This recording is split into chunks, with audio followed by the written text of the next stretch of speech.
Everyone, on behalf of the Harry Bridges Center for Labor Studies and the Labor Solidarity Project here at University of Washington, Tacoma, I'd like to welcome everybody back to the fall seminar series, Organizing for Change. My name is Alex Miller, your host as always. I'm a teaching professor here at University of Washington, Tacoma, where I teach courses in labor studies, American studies, and literature. And we've got another outstanding event coming your way this evening, one that I don't think could hit literally any closer to home.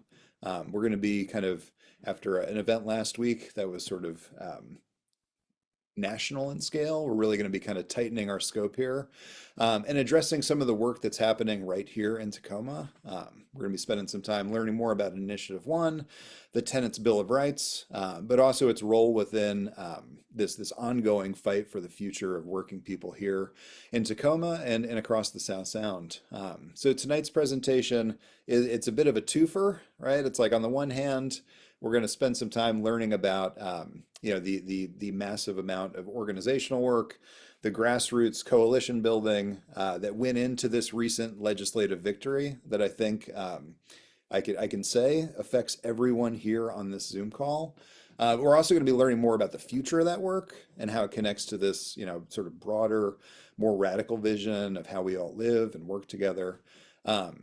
And then, it's also another one that we could think about as like just, an intellectual exercise as an example of community organizing and labor history.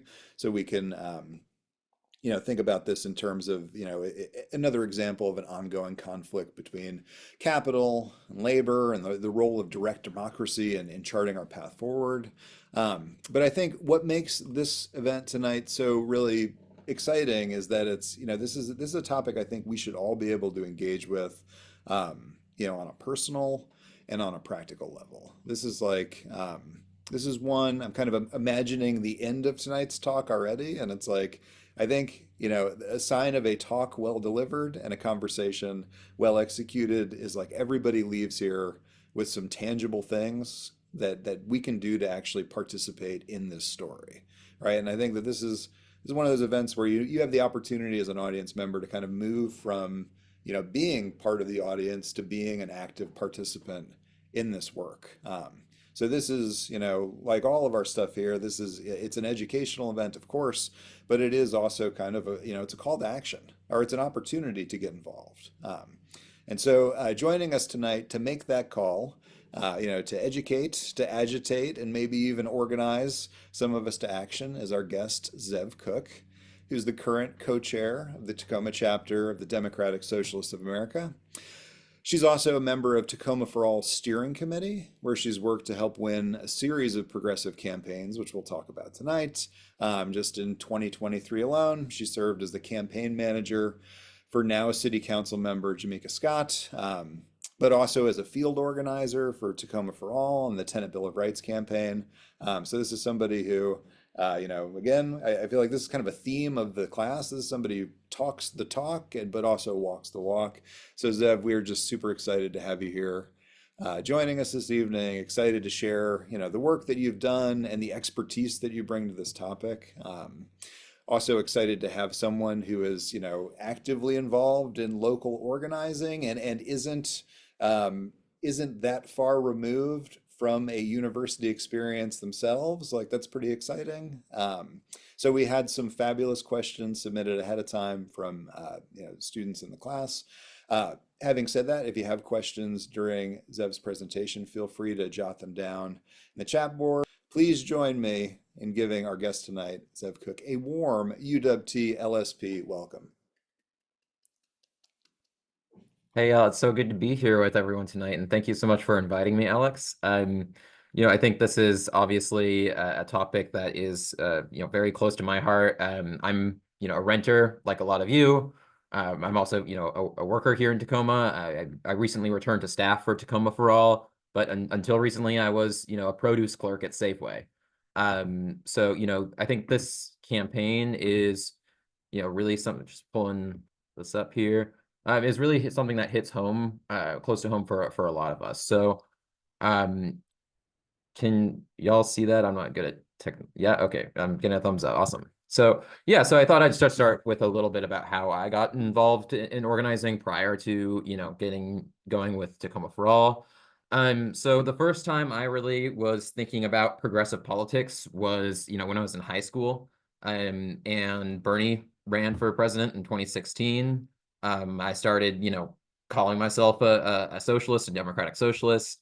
And I also have and continue to have very strong Jewish values in terms of being part of the work of Tikkun Olam and rebuilding our communities. So the first time I was really getting involved was doing some volunteering with organizations around the Bay Area where I'm from in California. Um, and but the first time I really got more involved in community organizing was when I moved up here for school at UPS in 2017, and I started organizing mutual aid programs with the Tacoma Food Not Bombs chapter.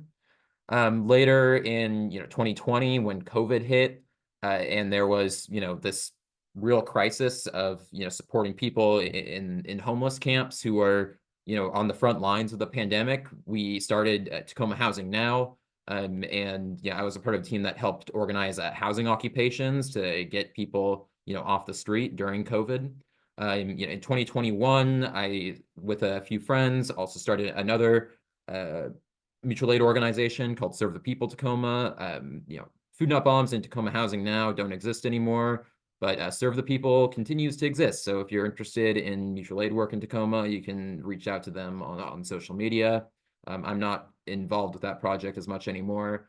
But yeah, in 2022, I graduated from UPS with my degree in economics and education. That was the first year I was also elected to the steering committee of the Tacoma DSA. And in 2022, we started Tacoma for All.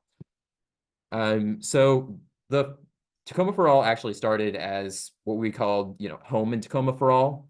And this was out of the Housing Justice Working Group of Tacoma DSA, which was about, 5 of us at the time who were interested in housing issues here in Tacoma. Um, and during that time, the city was coming out with their Home in Tacoma process, which was a process of rezoning and changing the laws around development here in Tacoma, and housing in general. So we wanted to influence that process through advocacy at council and through the public. And we wanted to make sure that the Home in Tacoma for All process, the changes that we were making to the housing laws here in Tacoma were going to be ones that impacted and supported the lives of working people.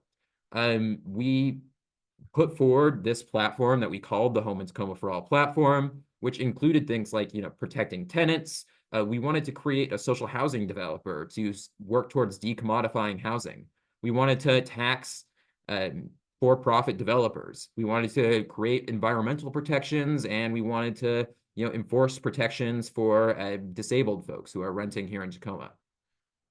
So this was kind of our launch event where we reached out to a bunch of other organizations here in Tacoma and asked them to join us in endorsing the Home in Tacoma for All platform to influence this process the city was bringing.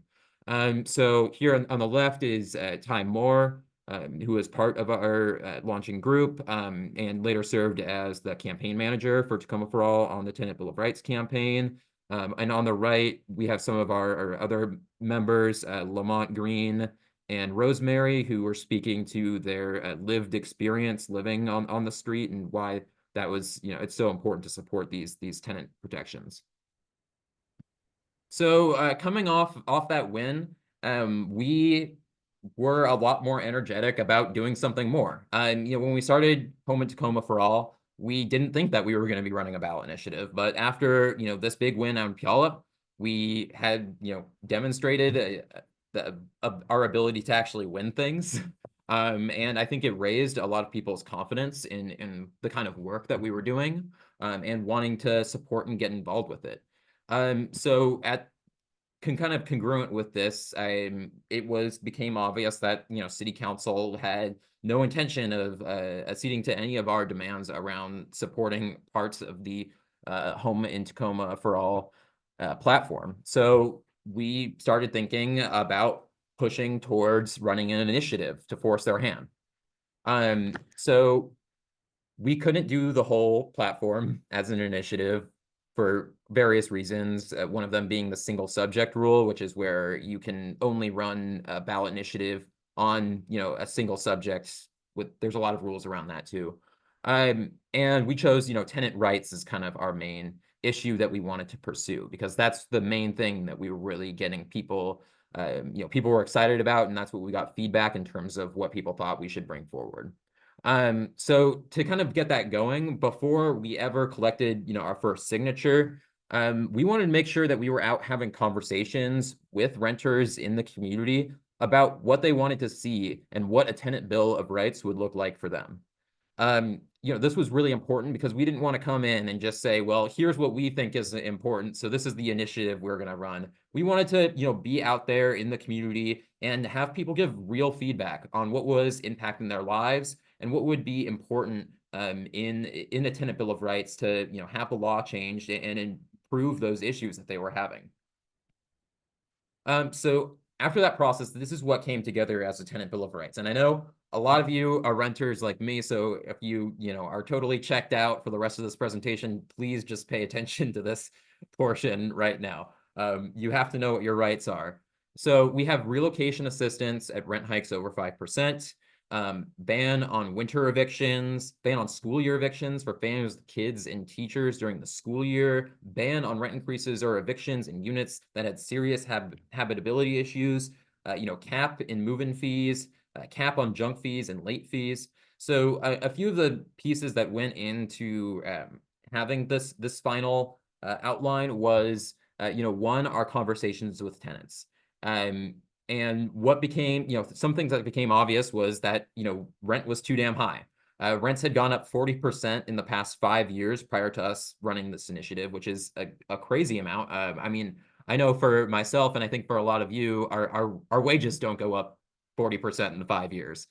So we needed to take action on that. And another thing that really came out of our conversations with tenants was this, ban on rent increases and evictions in units with serious habitability issues.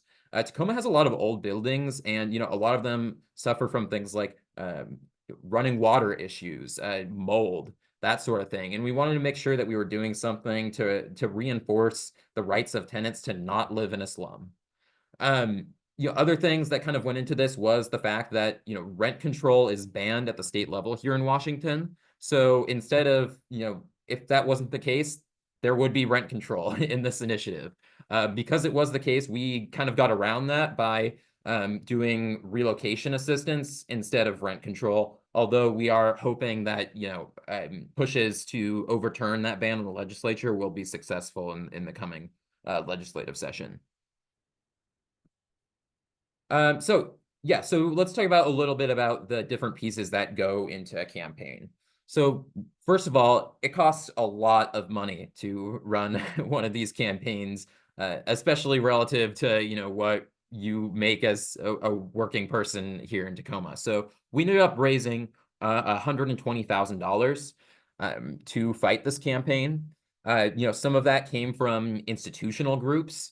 Especially going into the idea of our coalition, we had to bring together community, but also organized labor. When you are running a progressive campaign, you can't depend on the people with the money are generally going to be against you. Business owners, the Rental Housing Association, the Chamber of Commerce, rich people in general, they aren't generally going to support what you're doing. So you have to find, where is your other bases of funding and support going to come from? The number one place that comes from for progressive legislation is unions and organized labor. Our number one supporter from the organized labor community was United Food and Commercial Workers, Local 367, which organizes grocery workers and is the biggest union in Tacoma and the most progressive. I was previously a member of that union when I was working at Safeway. And we had other, institutional support from, other local progressive organizations. We also got support. We got, I think, we got like $10,000 or $20,000, I think, from UFCW. We got another $20,000 from the National Democratic Socialists of America. But the biggest chunk of our fundraising came from individual donors. Our average donation was just under $30, which is generally the average for working class campaigns. So the other thing was volunteer mobilization. I think what was really important is that we were hitting on an issue that was deeply impactful and is deeply impactful to the lives of many working people here in Tacoma. Because of that, and because of our, I think because of our previous successes too, we were able to mobilize a volunteer base of over 100 individuals from the community to help work on this campaign, and more as the course of the campaign went on. And then the fourth thing is media. And one of the things that's really actually difficult for working class campaigns is getting in the media, because the media is owned by who? The same bosses, the landlords that we're going against when we're campaigning.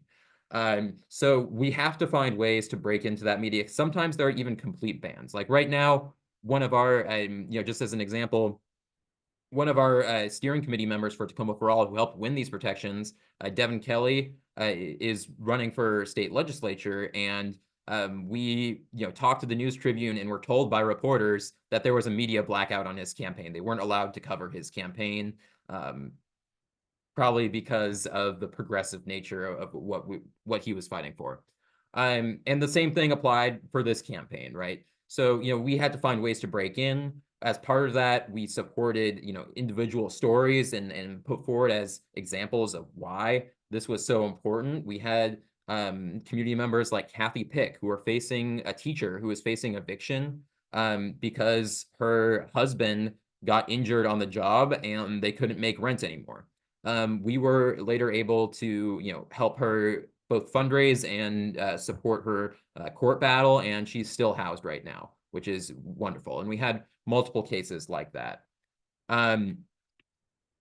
So in terms of the opposition that we had to overcome and the central obstacles, the first one was just collecting the signatures to get on the ballot. You need, I think it's 4,200 signatures about to get an initiative on the ballot here in Tacoma.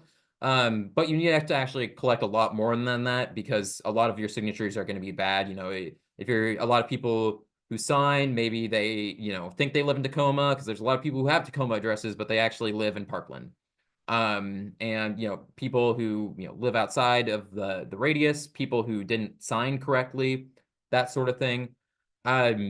Because we had so many volunteers, we were able to do this. At the time, I was the only staffer on the campaign who helped support the process and lead on the process of collecting signatures.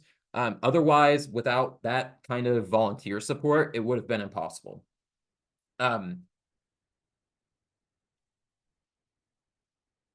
So, we eventually were able to collect 7,200 signatures to get on the ballot. And I think we actually really surprised, both the Chamber of Commerce, the Rental Housing Association, and City Council. I think a lot of the opposition was actually really, they weren't expecting us to make it on the ballot or be able to successfully collect the signatures needed in the time frame to be able to do that. So I think we really took them by surprise. And then the second thing was going against City Council. So we had, at the time, we have a 9-person City Council. All 9 of them were lined up against what we were doing. We did have some negotiations with council. So throughout the signature gathering process, we were, in negotiations with council where we were talking about these protections and if there was a way for us to come to some sort of negotiated agreement. What that would look like is that, as we're collecting signatures, well, if City Council decided to give us, maybe 80–90% of what we wanted, we would decline to turn in signatures and we would accept, a negotiated ordinance as a win instead of, going to fight at the ballot, because, when you go to the ballot, you don't know that you're going to win. And this was ended up being on a very thin margin. I'm glad we did it, but we were prepared to accept a settlement if the city council was willing to. They came back to us with a proposal that was basically nothing. It had a couple things in there, but our core demands were relocation assistance and eviction protections, and the city's counteroffer did none of that. For example, we wanted to cap late fees at $10. Their counter ordinance that they introduced capped late fees at $75. So this was we saw this as not a very serious effort to, support tenants in our city. We did have an action conference before turning in signatures where we discussed with our base, because we believe in making democratic decisions. Our entire negotiating process, we are very open about it with the entire community and our base. We don't want to have, because we're socialists, we believe in working class organizing. We need to be honest and open with our base. We don't believe in backroom conversations and backroom negotiated deals. So we took the city's offer to our base. We had an action conference. We voted unanimously to turn it down, and we went to the ballot. At the same time, which is really the biggest hurdle that we overcame, the city council voted to put our initiative on the ballot with a counter initiative in the form of the ordinance that they had already passed.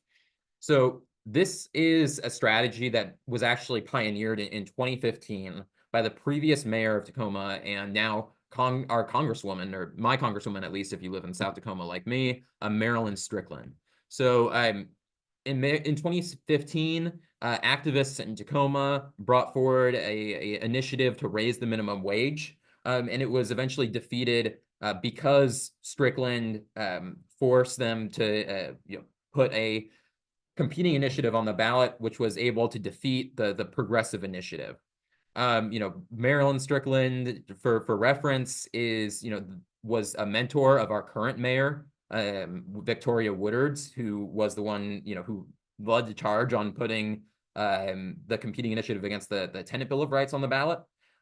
Strickland went on after she was mayor to serve as the president of the Seattle or King County Chamber of Commerce, is now representing us in Congress, and is a top supporter of military funding for the genocide in Palestine. So that really kind of, for me at least, highlights how all of these things are connected. But for us, this was a huge issue. If this competing initiative was successful, we would have never won. The fact is that if people are looking at a two-part question on their ballot and they're like, if the progressive initiative goes so far and then there's a middle option, people tend to want to do the middle option and split the difference.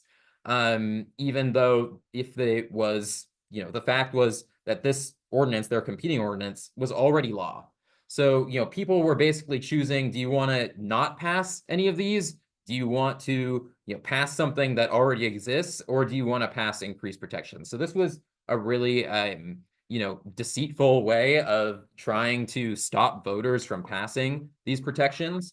And we were eventually able to defeat them in court and get their competing initiative removed from the ballot. We would not have won otherwise. And another really, key aspect of this is that the fact is that they were able to put this competing initiative on the ballot for free. And we had to take them to court.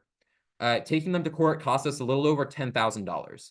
So you can see, like, part of the unfair playing field is that, when the city council is doing a favor for their landlord allies, it's for free. They can use city taxpayer dollars to pay the city lawyers to defend it in court. But we, as the people, as trying to create progressive change, we have to pay $10,000 in lawyer fees to try to combat this. So that's just another part of, like, the uneven playing field that we were going up against.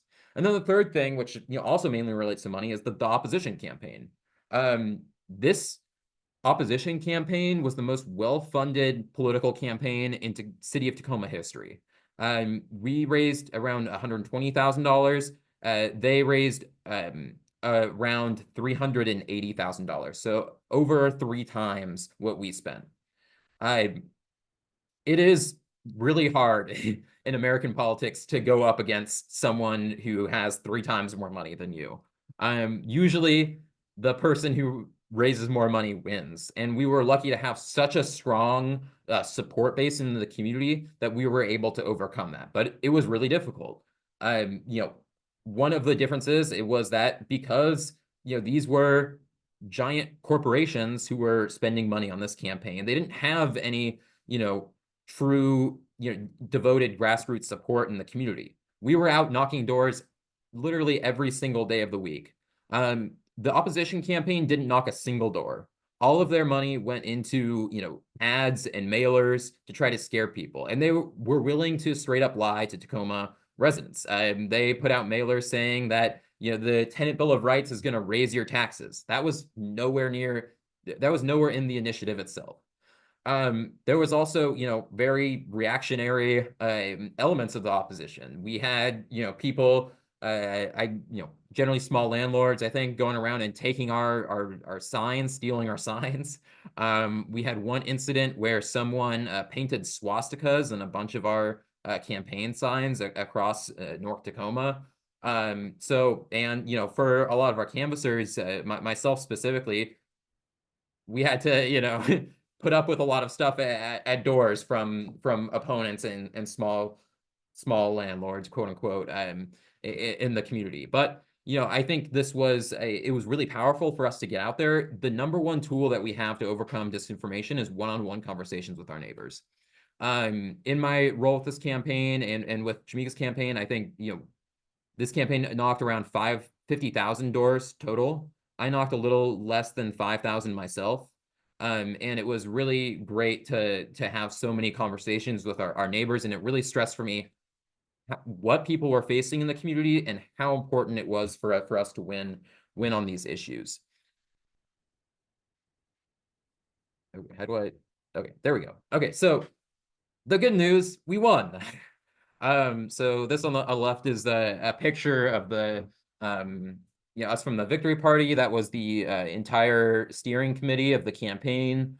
And we also won on a very tight margin. With 30,000 votes cast, we only won with a couple hundred votes. But with us overcoming the absolute opposition from the city council and a huge amount of money from the opposition campaign, this was a very impressive win, and I think a lot of our supporters, a lot of our team were actually somewhat surprised that we were able to take home this win. And at the same time, I was working on as the same time as staff on this campaign. I was also staff working as the campaign manager for Jamika Scott, who ran on a platform to support tenant rights and support the Tenant Bill of Rights. We also won that campaign, so we had a double victory that night. And she's now our only city council member out of 9 who is a strong supporter of tenant rights. We want to change that in the future. There should not be only one council member who supports what we're doing, especially in a city with, Tacoma has a population of 200,000. Half of those are renters, so 100,000 renters. Half of those are rent burdened. So we're looking at 50,000 rent burdened families who are paying more than 30% of their income on rent. So this is such a huge issue, and the fact that it's not represented in our city council is a huge problem that needs to change. It should not be the case that even though we have half of our population as renters, our entire council opposes these protections. In fact, not a single member, even though I love Jamika, she's a homeowner, not a single member of our city council are renters. So we have 100% of our city council are homeowners. Some of them are actually landlords, which led to their I think in some cases their vivid opposition. But we have no renters on our city council here in Tacoma. So what comes next? So over the past year, we've been doing a lot of work to enforce these protections and support tenants. So one of the things that's really crucial about this bill that we passed was that the enforcement mechanism is legal penalties and court penalties against landlords, which means that if a tenant is experiencing a problem, for example, their landlord raised the rent, they requested relocation assistance, and the landlord refuses to pay, the tenant has to sue their landlord and take their landlord to court and get a judgment against their landlord to get that done. There are a couple reasons why we did it that way. First of all, we don't really trust the city. The city right now has the ability to enforce this law. Regardless of what's in the initiative, it's a city law. They have the power to enforce it, and they are not. They have a landlord-tenant liaison who has done nothing to support tenants. Even the city hasn't really done anything to educate tenants on what their rights are. That's been entirely left to us as a mostly volunteer-driven campaign at this point. An organization, a community organization. So we've been doing stuff like, developing pre-written lawsuits where people only have to plug in their, name and a little bit about their information, and then they can file that with a court and take their landlord to court. We've been doing things about having regular trainings for tenants on what their rights are, setting up workshops. We have a really great resource tool on our website. So if you're experiencing any issues with your landlord and you think they might be violating your rights, you can go to our website, tacomaforall.org. You have a resource tool where you can take a little quiz, plug in exactly the information that the situation that you're facing, and it'll spit out the information that you need, the specific information that you need from the Tenant Bill of Rights or from other tenant protections that corresponds to your situation. So please check that out if you are having any issues, and reach out to us. We've been very successful in defending tenants that we've partnered with. One of my actual, dear friends, Gwen, who was later a staff member with me on the campaign, she was very active about fighting for these rights and very public about it. And her landlord retaliated against her with a 20% rent increase after this bill got passed that no one else in her building received. We took her landlord to court over unpaid relocation assistance, and we were successful in forcing them to lower that rent increase to only 5%, just under the threshold. So we've had serious victories. In other cases, we've helped defend tenants from evictions. We have, in a number of cases, forced relocation assistance and helped keep people housed. Right now, it is actually too early to have any of the more general statistics. There is currently a study actually coming out of the UW Tacoma that is looking at the impacts of the Tenant Bill of Rights. I'm looking forward to seeing that. But, we also are continuing on. So we have to defend these rights. There's currently a lawsuit that's being brought by the landlords at Westside Estates to try to overturn these protections so that they can more easily evict and exploit their tenants. We've been canvassing there and having a lot of conversations with the tenants, and they are facing very serious issues. We talked to one woman who has had her car towed 10 times over the past 5 years at an expensive $500 a tow by the landlord for violating some pretty arbitrary parking standards. Lots of people have black mold in their units. Other people are being evicted for very silly reasons. So we are fighting back there. And actually, this Saturday, we have a rally to defend tenant rights and defend the tenants at Westside Estates in the North End by the complex at 11th and Pearl. You can find information for that on our social media. So please come out for that if you want to be involved in this fight to defend tenant rights in Tacoma. But more than that, with this lawsuit, we are fighting back, and I think we're going to win. I'm actually very confident of that the lawsuit itself is not very well founded. But the bigger threat is the political threat. So when you pass an initiative, it's locked in for 2 years. But after 2 years, which would be in 2026, city council can do whatever they want to amend it, and they can actually even repeal it if they wanted to. So what we have to do to fight back against that is build, continually build the movement to defend these protections and demonstrate how they have positively impact the community and make it really hard for the city council politically to move against these protections. Now, some of that's a challenge because, we've worked with a lot of tenants, but not all of them want to speak out, right? So even if they're in a situation where we've been successful in helping defend them, they don't want to publicly talk about, how they've fought back against their landlord because it could lead to further retaliation from their landlord. So, it's somewhat difficult because, most of the people who we've helped defend with these protections, they don't really want to talk about their situation, which is totally understandable. But that means that there's a higher burden on folks who aren't in those directly impacted situations to be part of defending these rights out in the community and publicly.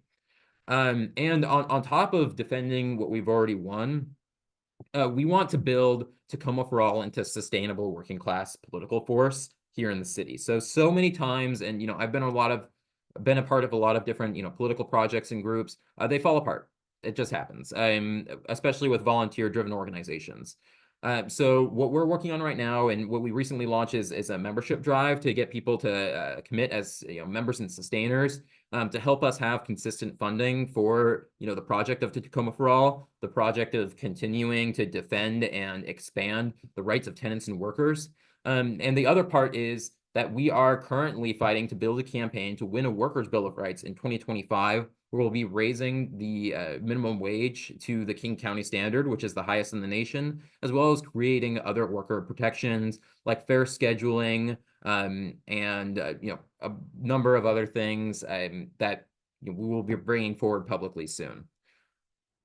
So that's it. I think this was a really powerful campaign. I learned a lot. I think some of, I'd say my main key takeaway is that it's possible to win. So many times we live in an extremely right-wing reality. This country is very, very conservative, and we aren't used to seeing working people and tenants winning. Usually it's the people, on the other side of our rent checks who win. And it's really important, I think, that, if we want to get where we're going, we have to make people believe that it's possible to win. Because people don't get involved if they don't think it's possible to really create change. The other half of that, though, is that even though these protections, the Tenant Bill of Rights, represents the strongest set of tenant protections, in the state of Washington, it's not enough.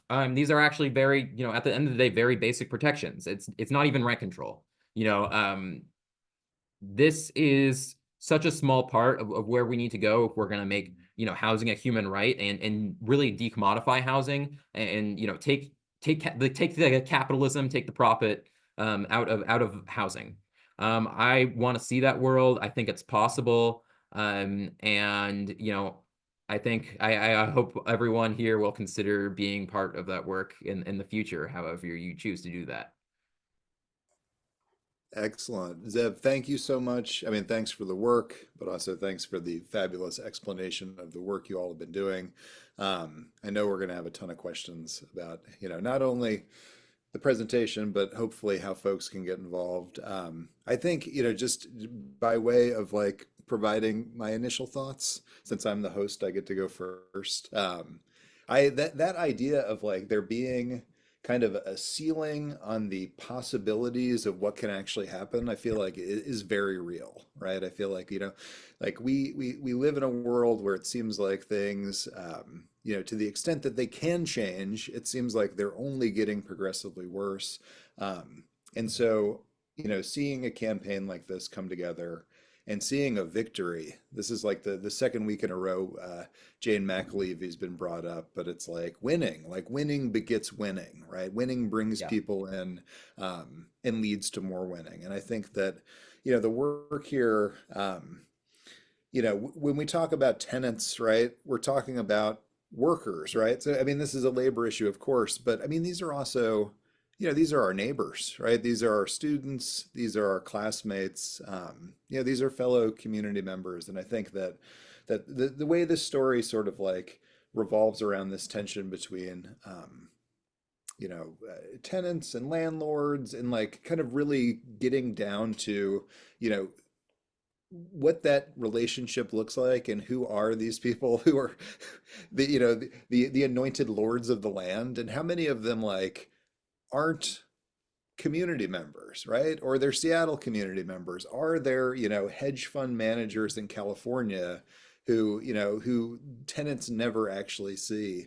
Um, and how a campaign like this works to hold those people accountable and holds our elected officials accountable. And I think that, what's inspiring about the story and hearing kind of the narrative of how it came together was you all, did I think a really excellent job of holding yourself accountable and kind of meeting the people where they were and hearing, what their issues were as you put together that platform.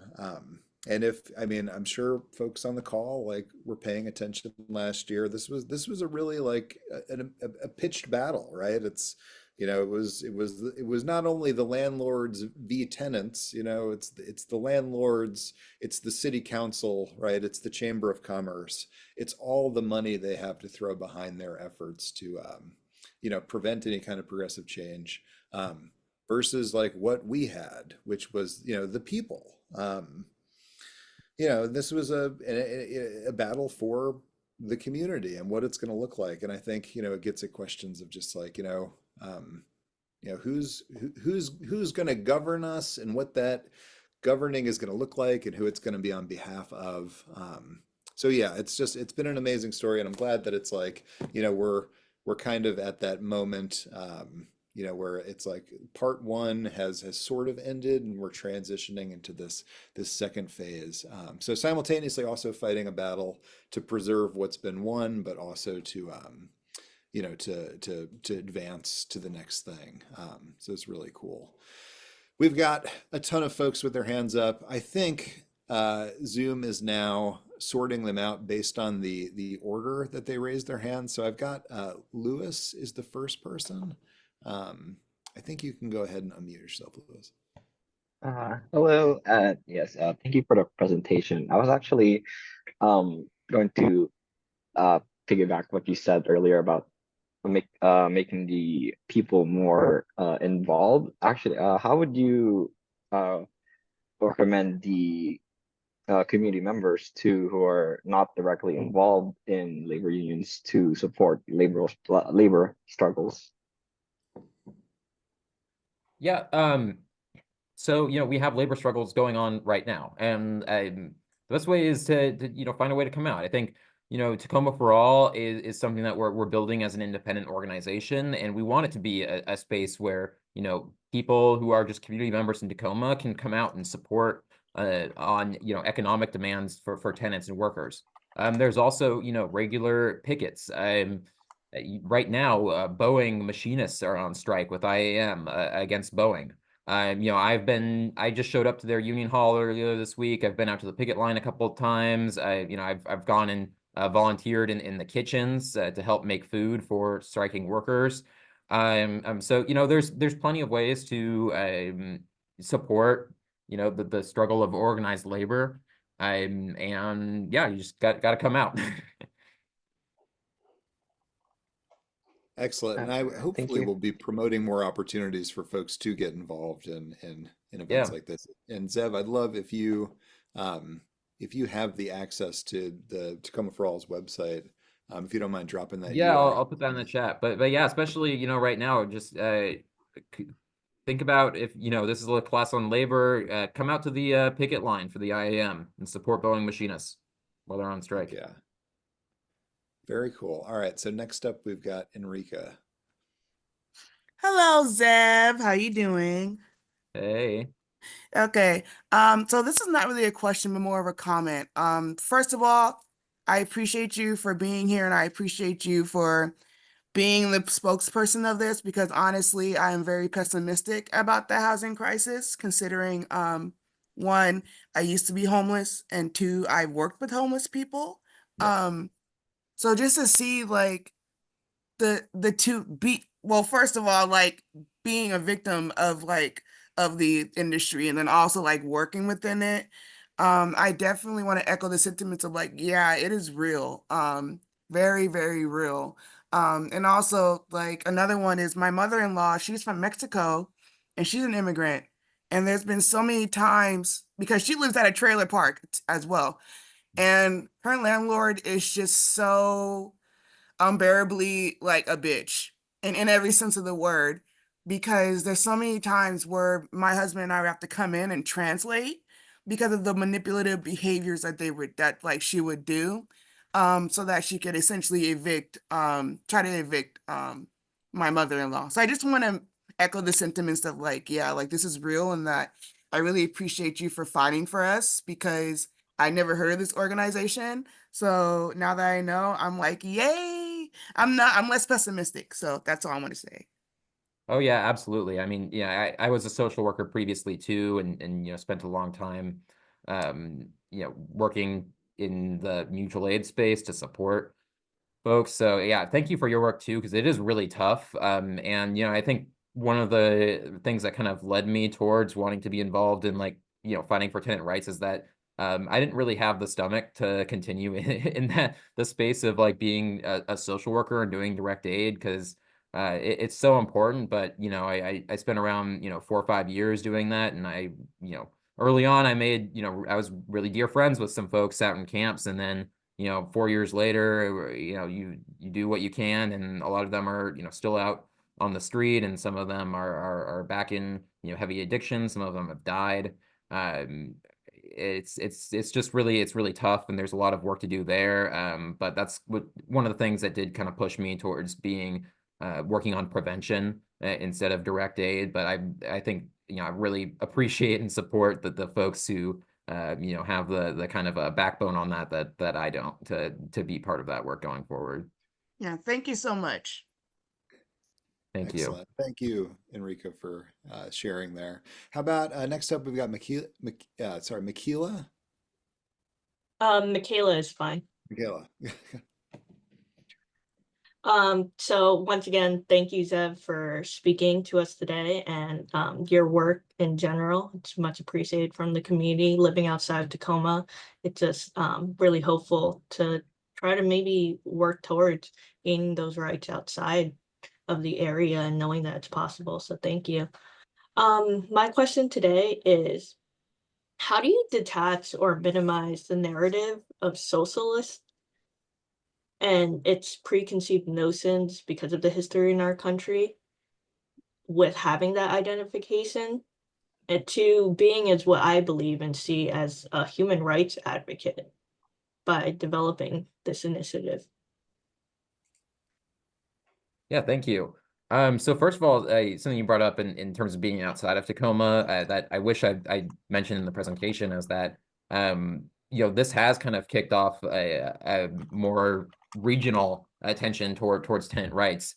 And after winning this by initiative, we were actually able to win a tenant bill of rights in Olympia through council and through the initiative process. That covered mainly relocation assistance, and it's also led to a stronger push in the legislature around these same issues. When it comes to the scary word, the S word, I think first of all, especially when it comes to being out in the community, the Red Scare stuff just doesn't have the power that it used to. I think a lot of people are a lot more scared of not being able to pay their rent than they are of the word socialism. When I'm out in the community doing work, we always are, honest about who we are and what our politics are. And a lot of people, they vibe with that. I think part of the reason actually why we had to do Tacoma for All is kind of its own organization. I mean, one was just legal. To run an initiative, you have to have a PAC and you have to basically, have to make a separate organization. But another thing was that there is some of that dynamic still around still, especially when we were trying to get institutional money from unions. Unions, they can't really give they can't really give money directly to a socialist organization. So having something like Tacoma for All, that's more like just broadly a working class, workers, tenants organization, as something that they can support, is a benefit there. Otherwise, I think, the S word has been a lot more popularized. I mean, people are talking about socialism. This isn't the 1950s anymore. I think Bernie broke down a lot of those doors in 2016. But with the issues of capitalism and late stage capitalism really coming to head around the rising cost of living, and people, especially working people, really having the squeeze put on them when it comes to cost of living, rent, etc. I think people are really getting interested in these ideas again. Mm-hmm. Yeah, I agree. Fantastic question too, Michaela.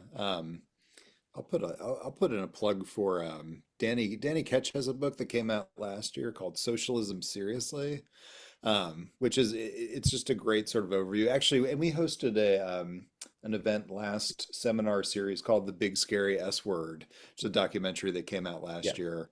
That was pretty fantastic, and and explores the long history of the red baiting and the Red Scare, and I think that just like framing. The battle to reframe what socialism is, and thinking of it just as like what Ketch describes it as like just a way to give people a say in how every aspect of their lives are actually run. Like it's about sort of the democracy that democracy currently lacks, right? I mean, just look at the Initiative One battle. It's like who are our city council members legislating on behalf of? But fantastic question, yeah. Totally. So I like the S word, and I think, too, like that is a serious question of like, especially on campaigns like these, even when they're being run by socialists, there is a debate around like how open should we be about our politics. I'm in the camp that we should be very open. I'm a socialist and I'm proud to be one. I believe that we should all have our basic needs met, and I believe in an end to the empire and the support for overseas genocides. And I think we should all, all of us who identify with those politics should be proud to do so. that's my response is always, how's capitalism working out? Yeah, Like as an exactly. alternative. Well, excellent. So I see Diana has a hand up. Yes, I do. I have been loving this. I'm sorry I arrived a little bit late, but it was absolutely amazing listening to you, and a lot of things that were covered were just very relevant in my life. So thank you. I want to start off by saying I remember signing this petition outside of Target when you guys were doing this, and it was awesome. But the background of that for me signing it was that our apartment that we had lived in for during COVID, before COVID, a little bit after, was at 1,700. We had been paying that. And when our apartment complex had sent us a new lease, they had raised it from 1,700 to 2,200, which was ridiculous. So I remember thinking like, oh man, I could have really used this. It would have been so helpful in the move-in process because it was totally stressful. But I guess my question is that are there more efforts in broadening and pushing for rent stabilization, ooh, that's a rough word, in accordance with Washington state laws since it prohibits rent control? And to lead up to the next one, is it realistic to implement these initiatives similar to the Tacoma Bill of Rights into state legislation under a united public front, or is it more realistic to focus on these local initiatives like Tacoma and, like you said, in Olympia before confronting it at a state level? Yeah, so I think that's a really good question. And first of all, I'm sorry to hear that you were facing that. I think we talked to a lot of people who, especially with the development and new development process here in Tacoma, we had tons of people who we wanted to protect who were facing like 50-60% rent increases all at once, with new developers buying the buildings to try to, build fancier shit here in Tacoma.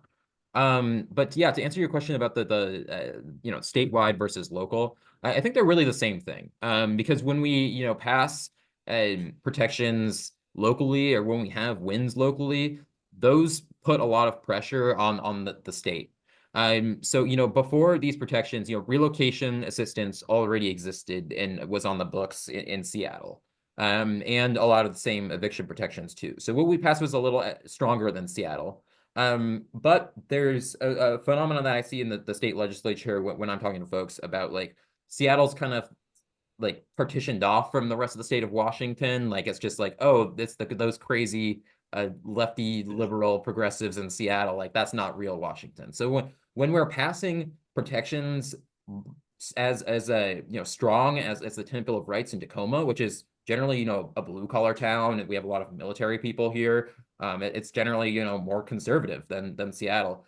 That really opens the door to this is widely demanded by Washington tenants and the people of our state. I think there's, I think that's what led to there being a push to pass rent stabilization at 5% in the legislature this past year. That was unsuccessful. But this is becoming a broadly recognized as a core demand of working people across the state of Washington and across the nation. Even, Biden, who, can't stand him, but he came out for, recently in the past couple of months, he came out for that we should have rent stabilization at the federal level at 5%.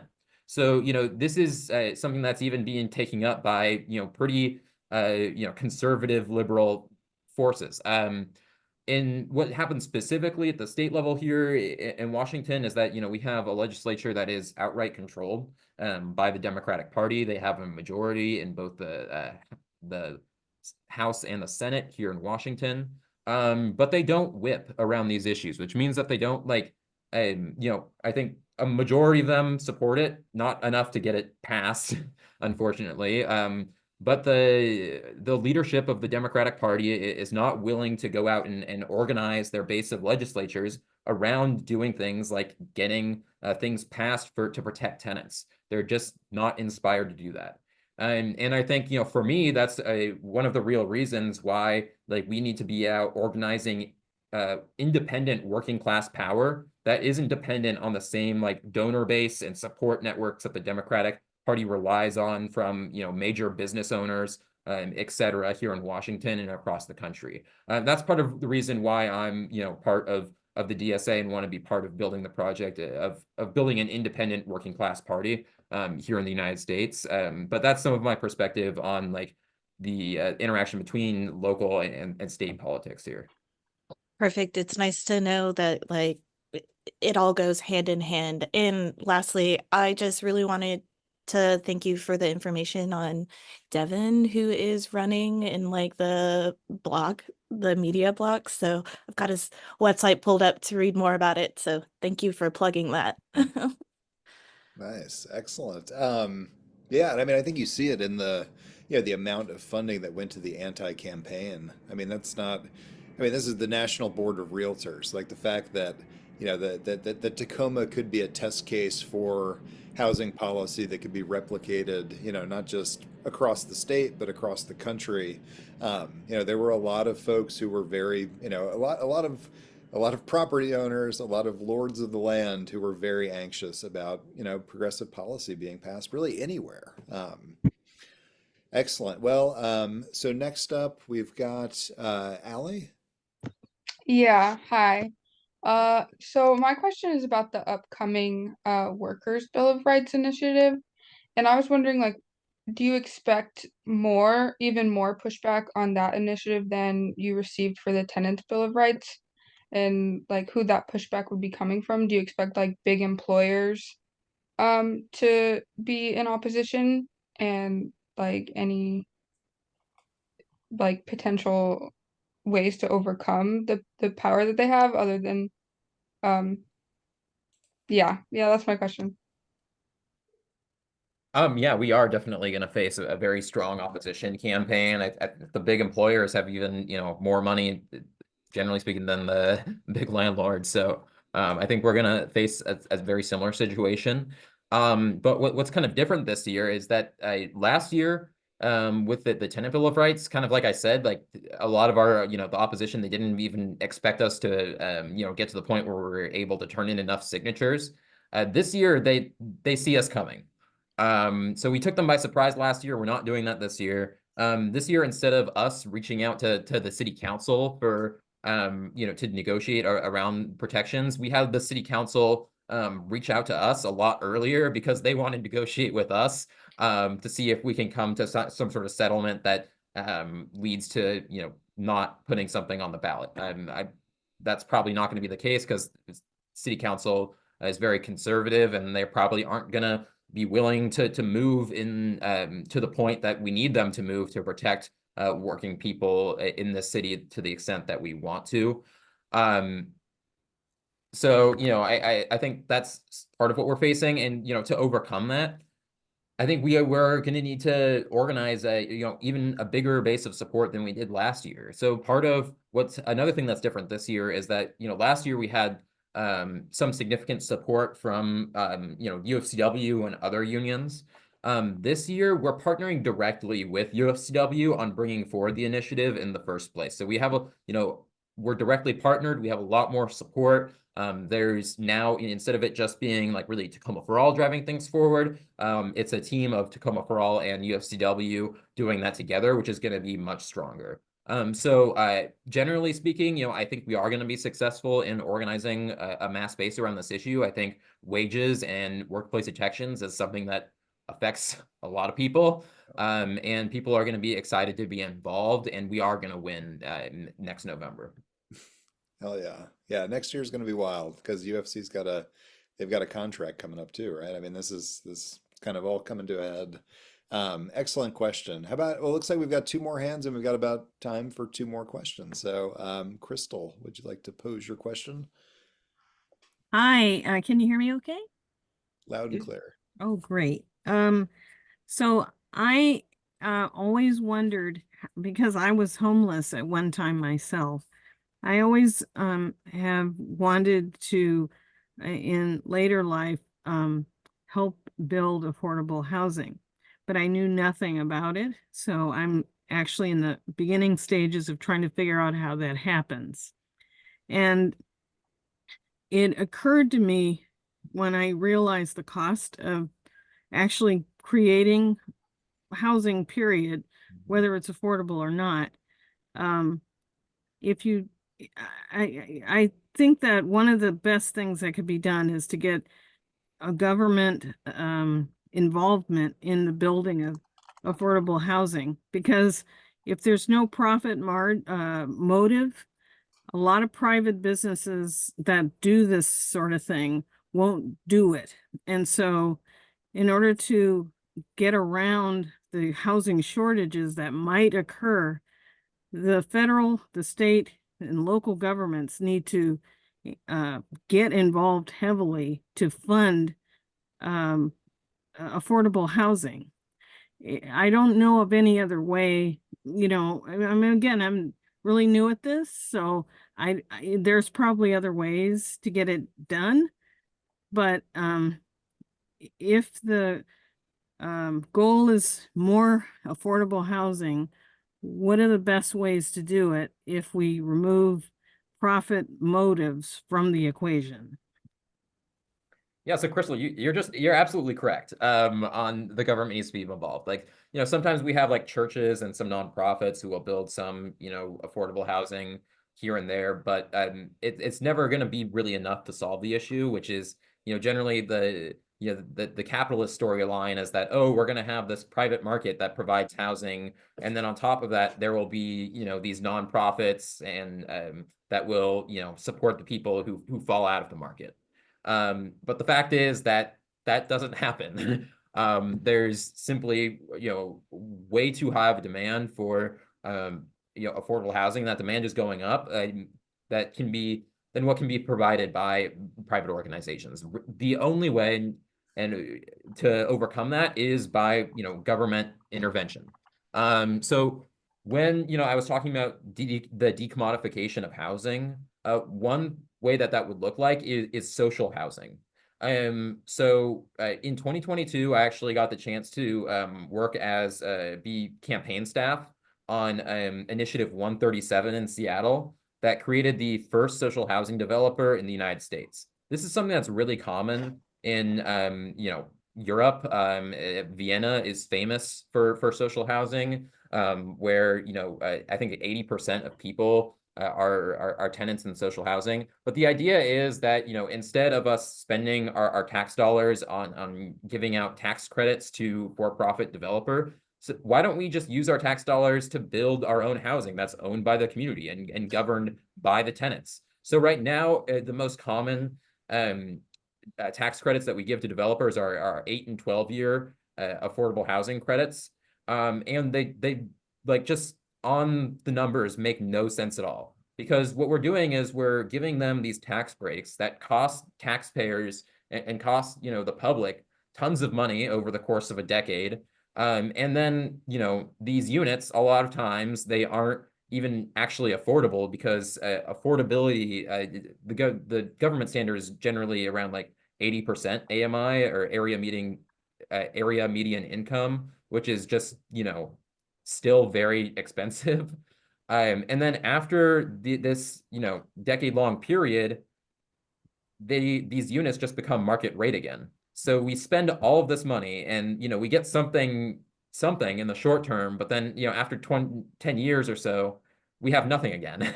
So it would make, and I agree with you, a lot more sense that why don't, instead of just handing our tax dollars away to these giant corporations who actually very commonly brag about the fact that they would do development anyways without these tax credits. It's all over the media. It's not difficult to find a developer bragging about how they got away with all these tax breaks from the city when they were going to do the development anyways. So we're just putting, public dollars, tax dollars into these people's pockets for effectively no reason, when we could be spending that money on, actually creating something that we can own as a community, as the public, long term. And that's actually, it was part of our Home in Tacoma for All platform. Right now, we're working on a Workers' Bill of Rights. But soon, probably our next campaign, whenever that is, after the Workers' Bill of Rights, we are very much thinking of putting forward an initiative to create a social housing developer here in Tacoma. So That'd be that's something great. that you can look forward to relatively soon. Thanks a lot. Appreciate it. The third chapter of the work, and I think that's those tax credits are part of the reason why so many of the apartment buildings, these fancy brand new apartment buildings surrounding UWT, half of them are empty. Yeah. It's we don't want government involved in housing, producing affordable housing, but government is all sorts of involved in producing unaffordable housing, as it stands right now. Totally. Excellent. Well, Maxwell, I see you've had your hand up. You've been very patient. Would you like to pose the final question of the evening? Yeah. Thank you, Professor Miller. I'm a sophomore at UWT, planning on majoring in philosophy, politics, economics, and I've been learning a lot about organizing and mobilizing in a class called about community and labor organizing. And I just wanted to ask, like, what are the biggest hurdles from your experience in growing a movement for a cause, whether it be like the Tenants Bill of Rights or the Planned Workers Bill of Rights, from an idea in like the DSA into a mobilized community coalition with an initiative on the ballot? Yeah, I mean, my first thought just goes to money. It's very expensive to run campaigns like this. I think, like I kind of said before, I think part of it is that we had some wins under our belt already that, gave people like more confidence in us, that they were, if they gave us money and donated, they would be contributing to something that was going to be successful. And we also, by virtue of being part of an organization like DSA, had a membership base that was ready to support it in a national organization that, could give us money to do something like this. But also, like even with that, like $120,000 for a campaign like this is extremely bare bones.